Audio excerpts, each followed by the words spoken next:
ಕೆಲವರು ಬೆಳೆ ತುಂಬ ಚೆನ್ನಾಗಿರುತ್ತೆ, ಏನೂ ಸಮಸ್ಯೆ ಇಲ್ಲ, ಯಾವುದೇ ಎಲೆ ಚುಕ್ಕೆ ರೋಗ ಇಲ್ಲ, ಕೊಳೆ ರೋಗದ ಲಕ್ಷಣವೇ ಇಲ್ಲ, ಪೋಷಕಾಂಶಗಳ ಕೊರತೆಯೂ ಇಲ್ಲ ಅಥವಾ ಹುಳದ ಬಾಧೆನೂ ಇಲ್ಲ. ಆದರೂ ಪ್ರಶ್ನೆ ಕೇಳ್ತಾರೆ, ಸರ್ ಏನು ಸ್ಪ್ರೇ ಕೊಡೋದು ಇದಕ್ಕೆ? ಒಂದು ಅರ್ಥ ಮಾಡ್ಕೋಬೇಕು, ಸುಮ್ಮನೆ ಯಾಕೆ ಕೊಡಬೇಕು? ಏನೂ ಸಮಸ್ಯೆ ಇಲ್ಲ ಅಂದರೆ ಯಾಕೆ ಸ್ಪ್ರೇ ಮಾಡಬೇಕು, ಸಿಂಪರಣೆ ಮಾಡಬೇಕು? ಆ ಮನೋಭಾವ ರೈತರ ಮನಸ್ಸಿನಿಂದ ಹೊರಗೆ ಹೋಗಬೇಕು. ಬೆಳೆ ಮಾಡಿರ್ತೀರಿ ಸರಿ, ಸಮಸ್ಯೆ ಬರ್ಬೋದು ಅಂತ ಆ್ಯಂಟಿಸಿಪೇಟ್ ಮಾಡಿ ಏನಾದರೂ ಮುಂಜಾಗ್ರತೆಯಾಗಿ ಕೊಡಬೇಕಾ? ಏನು ತುಂಬ ಮಳೆ ಬರ್ತಾ ಇದೆಯಾ, ಏನಾದರೂ ನಿಜವಾಗ್ಲೂ ಸಮಸ್ಯೆ ಇದೆಯಾ ಯೋಚನೆ ಮಾಡಬೇಕು.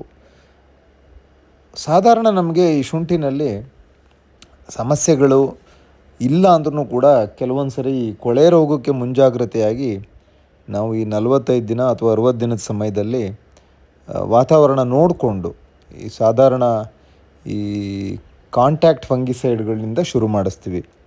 ಈಗ ಅತ್ಯಂತ ಸುರಕ್ಷಿತವಾಗಿರೋದು, ತುಂಬ ಕಡಿಮೆ ಖರ್ಚಾಗುವಂಥದ್ದು, ಜಾಸ್ತಿ ದುಬಾರಿ ಆಗದೇ ಇರೋವಂಥ ಫಂಗಿಸೈಡು ನೀವು ಮ್ಯಾಂಕೋಸೆಬ್ ಕೇಳಿರ್ತೀರಿ ಅಥವಾ ಜಿನೆಬ್ ಕೇಳಿರ್ತೀರಿ. ಕಾಂಟ್ಯಾಕ್ಟ್ ಫಂಗಿಸೈಡ್ಗಳು ಎರಡು, ಅದನ್ನು ಒಂದು ಬೇಕಾದರೆ ಸ್ಪ್ರೇ ಮಾಡ್ಕೋಬೋದು. ನಮಗೆ ಕೊಳೆ ರೋಗ ಬರುತ್ತೆ ಅಂತ ಇದು ಮುಂಜಾಗ್ರತೆಯಾಗಿ ಮಾಡ್ಬೋದು. ಅದರ್ವೈಸ್ ಸುಮ್ಮನೆ ನೀವು ಪ್ರತಿ ವಾರ ಮಾಡಲೇಬೇಕು ಅನ್ನೋ ಹಠ ಬೇಡ.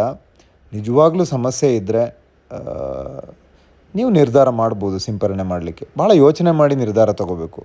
ಇಲ್ಲಾಂದರೆ ನಮಗೆ ಸುಮ್ಮನೆ ದುಂದು ವೆಚ್ಚ ಆಗುತ್ತೆ. ವ್ಯವಸಾಯ ಅವಶ್ಯಕತೆ ಇಲ್ಲದೇ ಖರ್ಚು ಮಾಡೋದು ಖಂಡಿತವಾಗ್ಲೂ ಸೂಕ್ತವಾದ ಒಂದು ಯೋಚನೆ ಅಥವಾ ಕ್ರಮ ಅಲ್ಲ. ಸೊ ಹಾಗಾಗಿ ಅಳೆದು ತೂಗಿ ನಿರ್ಧಾರ ತಗೋಬೇಕಾಗುತ್ತೆ.